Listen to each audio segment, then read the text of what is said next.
Hey guys, it's Lanka here. Welcome to my channel. We all know that reading is really good for you, but it's also a very difficult thing to do, especially if you're just starting out. So today I wanted to offer you 5 tips that can help you build a reading habit. So let's get started. Tip number 1. Start really small. If you're just starting out, do not set up huge goals like, I'm gonna read 1 book every week, I'm gonna read 40 books this year, or I'm gonna become the most well-read person in my school or in my office by the end of 2020. No, just don't do this.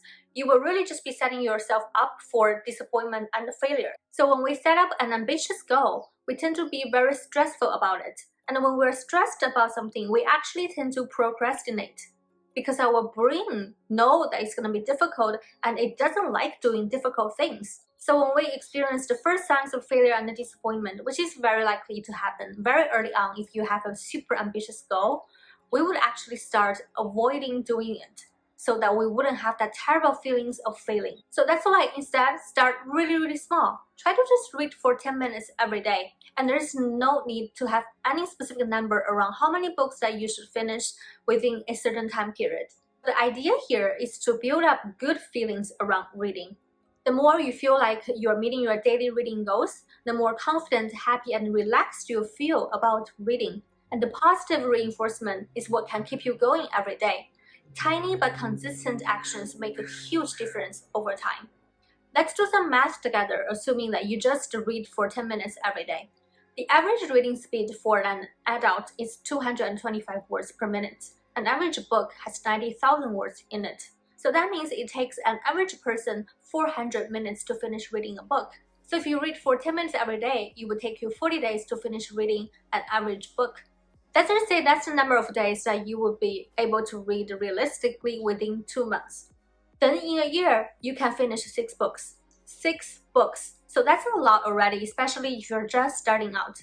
An average person in the US reads 1.5 books per year. So there you go. It also really doesn't matter if you start out reading fiction or nonfiction. Pick something that pulls you in, If classics put you to bed immediately, don't start with those. If you feel so bored with Guns, Germs, and Steel, Thinking Fast and Slow, or Capitalism and Freedom, do give up after a couple tries. It's much better to start with something light and something that you can stick with, like Harry Potter or Ready Player One, if that's your thing. And over time, you'll be able to build up the capacity for harder books. Tip number 2 is to build a routine around reading. With enough repetition, you'll start doing it automatically, just like brushing your teeth in the morning or eating when you're hungry. I personally like to read when having my breakfast and right after a work day. I find reading in the morning really refreshing and also just more efficient because I would have more brain power. So I would usually go for nonfiction books where I read to get information or learn something new. Currently, I'm reading Hooked and Attraction, which is about building a product and growing a product. So this is something that I read for my corporate job.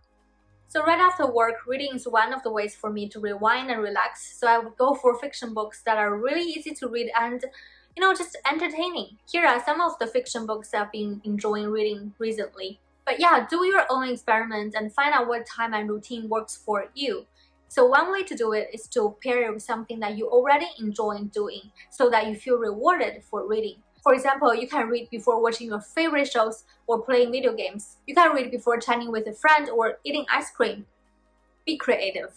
So tip number 3, set a timer for reading time. When you're just too anxious to sit down and read a book because you have millions of other things to do, setting a timer can really help you focus on reading in that allocated time. It works surprisingly well when you manage your expectation this way and free yourself from worrying about other things because you have a plan. The plan is to be done with reading and get on with your life after the timer is off. Not very surprisingly, after a while, you wouldn't need a timer at all and you would want to continue reading for a lot longer than 10 minutes if the content is interesting to you. But getting started is the most difficult part, and setting a timer can really help you a lot with that.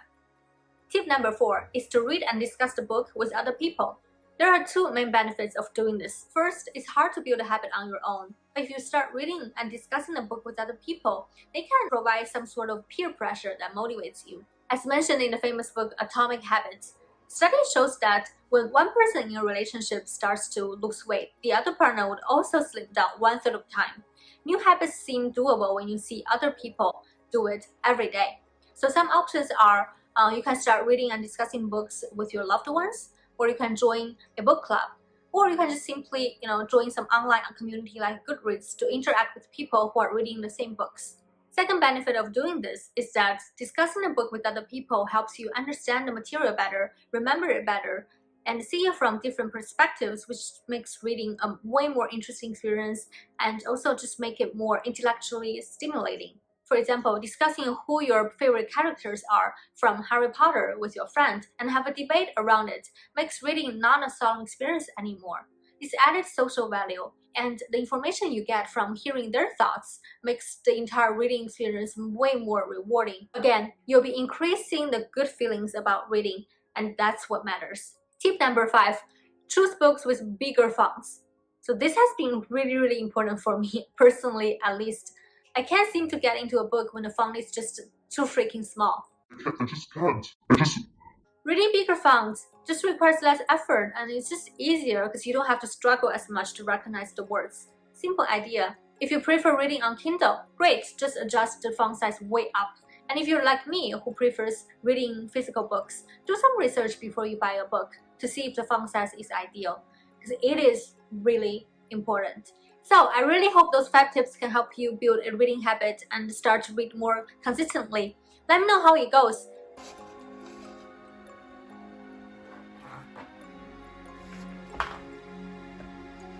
I'll see you next time. Bye!